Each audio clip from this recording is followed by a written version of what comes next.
അവനെ ദൈവം അതുപോലെ സ്നേഹിക്കുകയാണ്. അപ്പോ നാം ഈ കേരളത്തിലേക്ക് നോക്കിയാൽ, കേരളത്തിന്റെ ആരംഭത്തിൽ ക്രൈസ്തവൻ പള്ളി പണിതപ്പോൾ പള്ളിയോട് ചേർന്ന് പള്ളിക്കൂടം പണിയാൻ കാരണം പാവപ്പെട്ട ആദിവാസികൾക്കും അധികൃതർക്കും അയിത്തമുള്ളവർക്കും അക്ഷരം നിഷേധിച്ചിരുന്നു. പഠിക്കാൻ അനുവാദമുണ്ടായിരുന്നില്ല. ആ സന്ദർഭത്തിലാണ് പള്ളിയോട് ചേർന്ന് പള്ളിക്കൂടം പണിതത്.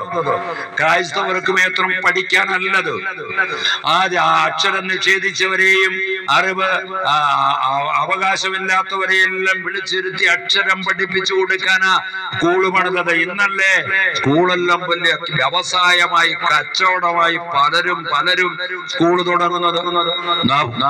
നമ്മളെ പിടിയേരി പിടിച്ചും ഒക്കെയാണ് അന്ന് സ്കൂൾ ആരംഭിച്ചത്.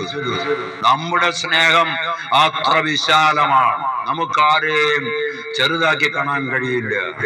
അറിവ് നേടിയാൽ മനുഷ്യൻ സ്വതസിദ്ധമായി ഉയർന്നുകൊണ്ടേയിരിക്കും. അതിനാണ് നമ്മൾ അറിവ് കൊടുക്കുക. മാത്രമല്ല, ക്രൈസ്തവരുടെ വിദ്യാലയങ്ങളിൽ പഠിക്കുന്ന ആളുകൾ നല്ല മൂല്യമുള്ളവരായി തീരും.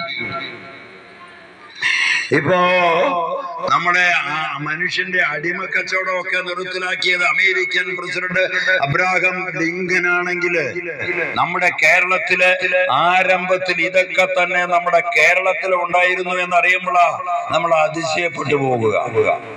ഇന്ന് നമ്മുടെ കേരളം എന്ന് പറയുന്നത് സാംസ്കാരികമായി, വിദ്യാഭ്യാസമായി വളരെ ഉയർന്ന നിലവാരത്തിലേക്ക് വരാൻ അടിവേരുമാകിയത്, അടിസ്ഥാന ഘടകമായി നിന്നത്, നിലകൊണ്ടത് ഇവിടുത്തെ ക്രൈസ്തവ സമൂഹമാണ്.